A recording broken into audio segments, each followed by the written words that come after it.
Welcome to the Can Innovate podcast, the first ever podcast designed to showcase Canadian thought leadership. These innovators share industry insights, entrepreneurial best practices, lessons learned, and other tips that we can incorporate right into our lives, our careers, and our businesses. So let's get inspired. Hey innovators, I've got another tasty treat for you. This week's episode, I get to talk to the president of rBux. Now, that's right, it's almost like our bucks, which tells you that this episode is for everyone. Those that want to get rewarded for telling your friends about what you've bought and what you recommend, and those retailers and companies that are looking for some way to kind of partner with the actual general public that is utilizing your services. It is kind of a win-win. Blake goes on to also share about how the importance and how the best practice of throwing spaghetti at the wall can help you really figure things out. He shares the anti-sloth best practice out there and how action conquers fears. This is a great episode, and please enjoy episode 55. Okay, we are lucky today, innovators. We've got Blake Cronyn, who's in the house, and this guy's bio is kind of beyond impressive. It's a little intimidating at the same time. He is not only the president of rBux, he's also an Ironman, an ultramarathon runner. That's right, a Guinness World Record holder, a Nike pacer, a technology entrepreneur, and a twin. So when he's not in front of a computer, he's on the pavement, either on a bike or in his Nike shoes. And as he says, humans are tool builders, and Blake definitely uses that. He uses technology as a tool to enhance his mental and physical capabilities in order to truly maximize his potential. And did I mention again, he's also the president of rBux? I have no idea how this guy does it all. It's amazing. So welcome, Blake. Thanks for having me, Sapna. I'm really happy to be on the show with you. Seriously, your bio is a little intimidating. Ironman, Guinness World Record holder. Come on, that's amazing. So what is this record that you hold? Well, firstly, I think that at the end of the day, your life is really just a story to tell, and I obviously want it to be a good story. So I try and do as much random fun stuff as I can. And the Guinness World Record that I actually hold it's a little anticlimactic actually, but it's for the longest TV watching marathon in history. And it was sponsored by Bell Media, and they did it as a publicity stunt for the unveiling of Crave TV. And it's pretty ironic because I don't actually watch a lot of TV, but when they told me about the experience, I obviously was ecstatic because I wanted to get a Guinness World Record and be the best in the world at something. And there was an adventurous component that definitely interested me by the experience. I love that you love to experiment and try new things. And look at the results that it produces. That is so awesome. Yeah, and I do actually have to say, so from the Guinness World Record experience, that's actually how I met my partner, Bruce Clark, who is the CEO of rBux, and I am the president. And so we actually met when I did that experience. His partner at the time introduced me to him, and he said, "Hey, Blake, I have this amazing idea, and this is what it is. Do you want to team up and be partners and try and get it off the ground with me?" And so that's how it happened. That is so awesome. Talk about amazing value there. It kind of just proves that point. Life happens when you're busy making other plans. Yeah, completely. And it was definitely a very serendipitous moment. Oh, well, honestly, your personal achievements, being this Ironman, this runner, everything else, I definitely can't wait to talk about rBux because you're obviously fueled to win, because that seems to be your DNA, that's for sure. Thanks, I appreciate it. So let's get down to it. What exactly is rBux? So it's a social platform that allows anyone to market and sell for our partner companies. And it's performance-based marketing where members get compensated according to the value that they create. So it's a little bit of an oversimplification, but essentially our platform allows you to share products online. And if it leads to sales, you get a percentage. So is that just for businesses or is that for individuals? Like who gets to use this? It's actually for everyone. And I know that sounds like a very absurd blanket statement, but it's actually for people who sell products, it's for people who share products, and it's for people who buy products. So let's say a partner who sells products signs up to our platform. They would then interact with, let's say, an influencer or affiliate who loves their product and wants to share it. That influencer or affiliate shares the product, a buyer sees it, then buys the product, and it kind of just follows that chain. And the people that refer products get rewards. And it's really just trying to make the concept of social commerce happen. So it's people influencing other people to make good buying decisions. Okay, so let me get this straight. This sounds way too easy and too fun. So I literally last night bought a Harry Potter costume for my niece. So if I shared it, you're saying that and other people saw it and like, hey, I want to buy the same thing for my niece, then I can get rewarded for that? Yeah, exactly. So there's kind of a few stages, but we would sign that retail partner up to our platform, and then this would allow their customers to refer that product to any one of their friends on any social media. And if it leads to a sale, yes, you get compensated for it. That is cool. I love that. Okay, so let's talk about, so I get compensated. So in terms of, are they like financial rewards or the point systems? Yeah, so we call them rBux, which phonetically sounds like our bucks, and it stands for referral bucks or reward bucks. And it's all about the concept of getting compensated for referrals, which we think don't get properly compensated in our society. So we created a product that will solve that problem. So essentially rBux, they are, you can redeem them for products at any of our partner retailers or brands, or you can cash them out for local currency. That's amazing. So is this only for in Canada, or is this something that's you could utilize globally?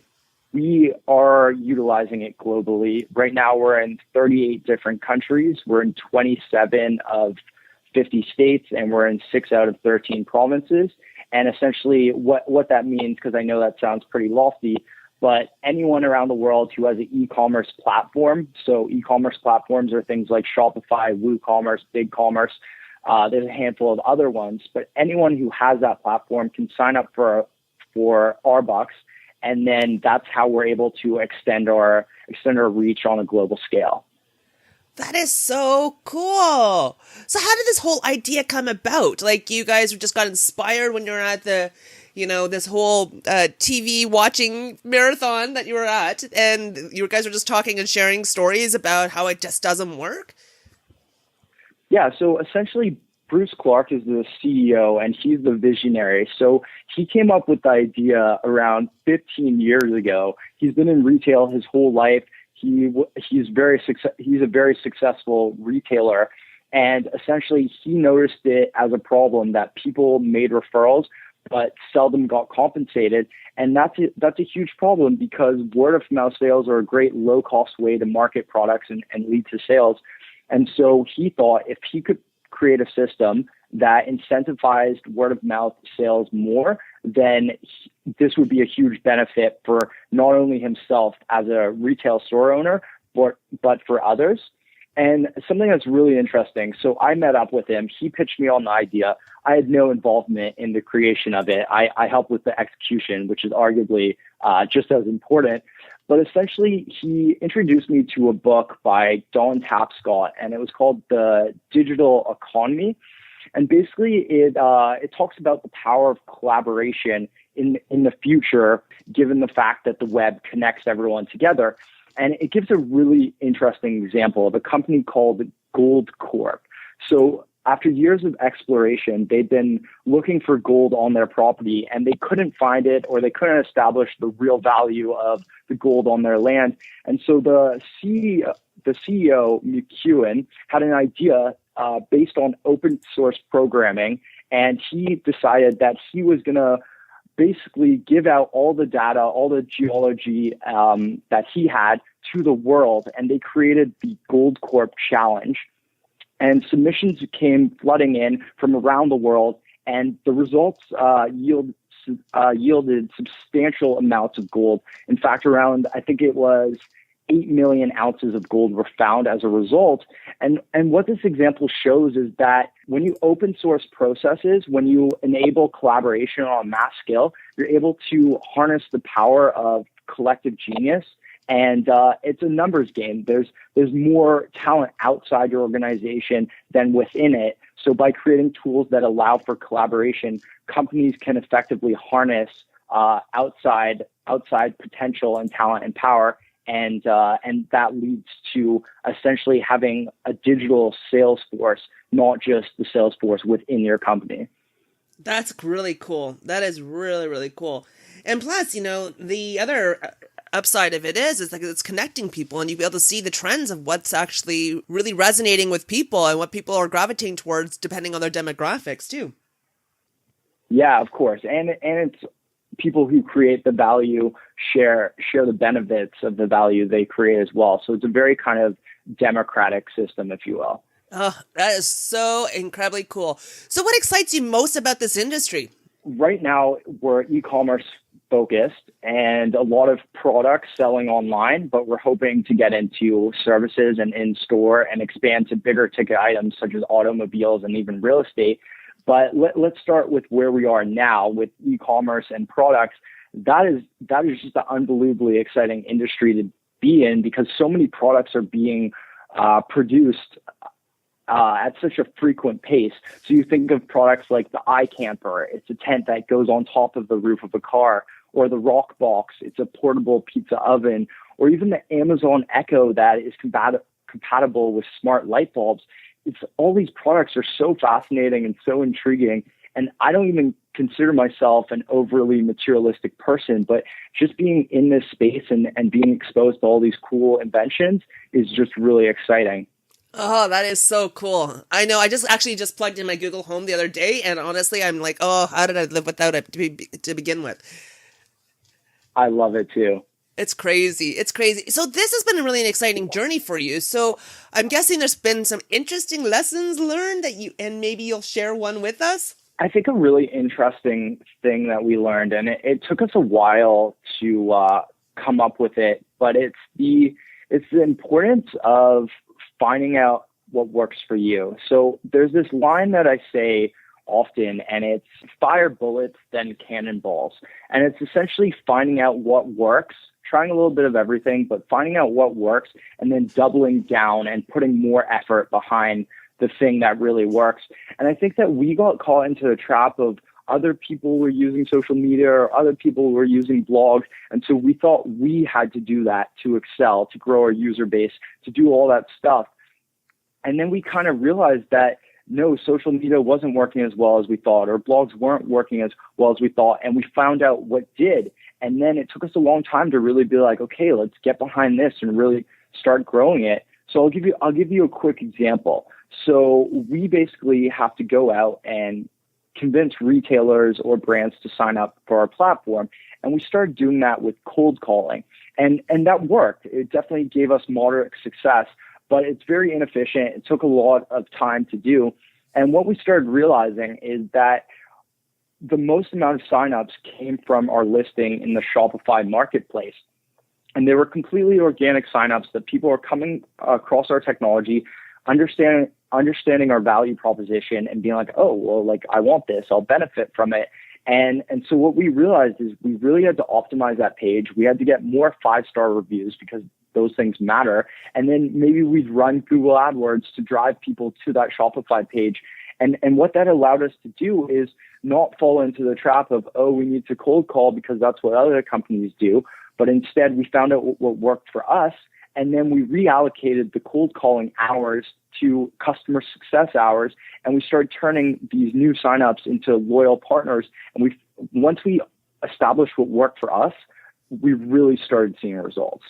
Oh, that is such a great value bomb. That is so cool. Like you made it really bespoke to what it was, the experience that you wanted to drive. That is really cool. Yeah, exactly. Thank you.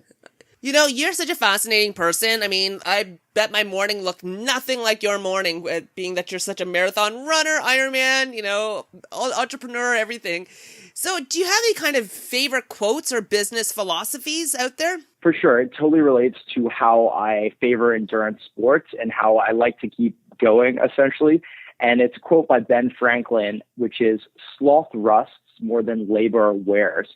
So it's tiring to work out all the time or to work all the time and then balance all your responsibilities, working hard, working out hard, socializing frequently, seeing the family, reading, bills, finances. Like, there's honestly so much. But that's the thing. If you tell yourself that the opposite is way more undesirable and that sloth slows you down and prevents you from being your best self, you start to view the more things on your plate as actually a good thing. It's an anti-sloth state, if you will. So I've probably watched 10 hours of TV in the last year for the last 5 years, minus my Guinness World Record. But it's because I tell myself labor wears, but not as much as sloth. And it's really something I live by. Not to mention, I'm a huge Ben Franklin fan. Wow. I mean, that is a powerful quote, and it just hits on so many levels. Like, that is really powerful stuff. Yeah, I really like it too. And I also really like the quote, "Action conquers fear and complexity is the enemy of execution."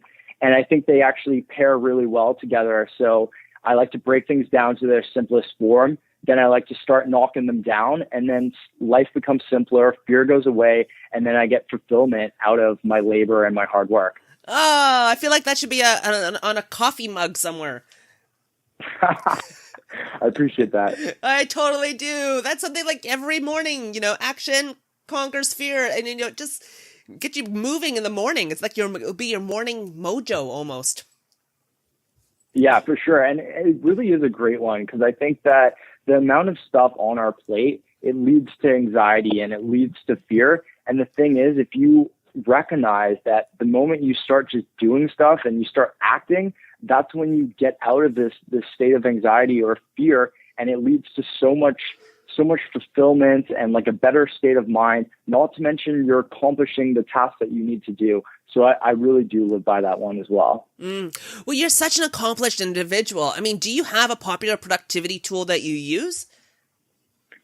Yeah, so I use Trello, and I swear by it. It's literally my favorite tool. It helps me keep track of everything, and it ensures that things don't slip through the cracks, which I don't know if it's just me, but with the amount of things that we have on our plate, I think it's just so easy for us to forget about the less important things or even the important things, and them to just slip through the cracks. So Trello is really good for getting everything kind of out there in front of me, and then ensuring that I follow it through to completion. And I think a really good thing to know about Trello is that I don't just use it for work-related tasks. I actually use it for vacation planning as well. So I have a column for flights, rental car, accommodations, itinerary, must-do activities, resources to consult. Those are things like websites. Resources consulted. Those are websites that I've already seen. Questions, schedule, weather, packing list. It goes on. But I find that when you use the tool not just in a work context, you don't just view it as like, oh, it's another project management tool. You view it as like, wow, this is a great way to organize my mind in all areas of my life. That's awesome. It's like almost like a life planning tool. Yeah, exactly. My bucket list planning tool. Maybe that's what I should call it. So it's funny that you say that, because I actually do have a Trello board for bucket list items. And it's so great because you just keep on adding to it. And I must have hundreds of things on it. And I think that one day I'm going to eventually do most of the important things on it. And I'm going to be like, wow, like Trello allowed me to externalize it and get all these things in front of me and on paper, essentially. I have no doubt in my mind that you'll accomplish everything, because you are definitely a very successful and highly motivated individual. And I love learning from successful people. So has there been like a book or video or a movie or any of those types of things that have really resonated with you? So I used to be an English major, and I read a lot of books. So it's something that I still keep doing. It's definitely a great habit that I learned from going to university for English. So in the tech space, I really enjoyed books such as How Google Works, 0 to 1, Exponential Organizations, although there are so many great ones out there. And I think if you're a president or CEO, I think that there's a few necessary reads. So the first 90 days, that's absolutely essential. The Hard Things About Hard Things. And then for any person who has a small business, the book E-Myths Revisited was a complete game changer. I mean, it's slightly dry, but it tells you such important information, which you can totally apply in a way that will lead to results. So those are just a few of the books that I really like and that have helped me. Oh, wow. These are some really good reads. I've read some of them, but not all of them. Though that's really cool. What was the E-Myth one? Yeah, it's E-Myths Revisited. So I'm assuming that he came out with E-Myths and then it's an updated version and he just added the revisited part. Oh, that's amazing. I love it. So being that you are, juggling all these different balls, like, is there kind of a favorite Canadian hotspot where you get to kind of enjoy some of your downtime? Yeah, so I really like the Ossington Strip between Dundas and Queen. And there's a lot of great restaurants and bars. And my favorite spin gym is actually located there. It's Ride Cycle Club. So I like to pull a workout and then grab food and drinks after it. And obviously it makes me feel less guilty when I'm indulging when I've done a workout, like some sort of productive physical activity first. And I highly enjoy Odd Soul. That's kind of like my go-to restaurant. But I think that you can't really go wrong on that strip. There's at least 10 other great places. So Mamaka's is really good, Union, Oma. And then close by, I really enjoy Good Sun and Paris. That is absolutely amazing. I cannot wait to get down there just to kind of put around and kind of dip in and dip out of these amazing places. So, Blake, honestly, this has been so inspirational. I cannot say thank you enough. I mean, you really are just an action-oriented, go-getter. Like I said, anything that you touch is definitely fuel to win. So thank you for sharing your wisdom and insights with us. Yeah, thanks so much for having me, Sapna. I really, really appreciate it. Finally, Blake, how can our listeners connect with you? I'm always happy to talk. I think the best thing to do is send me a message on LinkedIn, Blake Cronyn. Also, I'm active on Instagram, Blake YCC. That's spelled Blake YCC. Wonderful. I'll put that in the show notes, and so it's easy for everyone to click and connect. Thank you again, and I look forward to running into you in Ossington.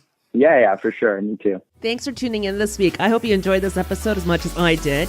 And next week, I got another really fun episode. You'll be surprised at the topics we're going to cover. But anyways, in the meantime, you don't have to wait till next week to connect with us. You can connect with us always on all the different social media links. You can even send us a review. That's another great place to give feedback. And of course, our new newsletter that has tons of new golden nuggets and of course, discounts galore. Actually, our tools section of the website also have it. And please feel free to nominate another innovator out there. And I can't wait to talk to you next week.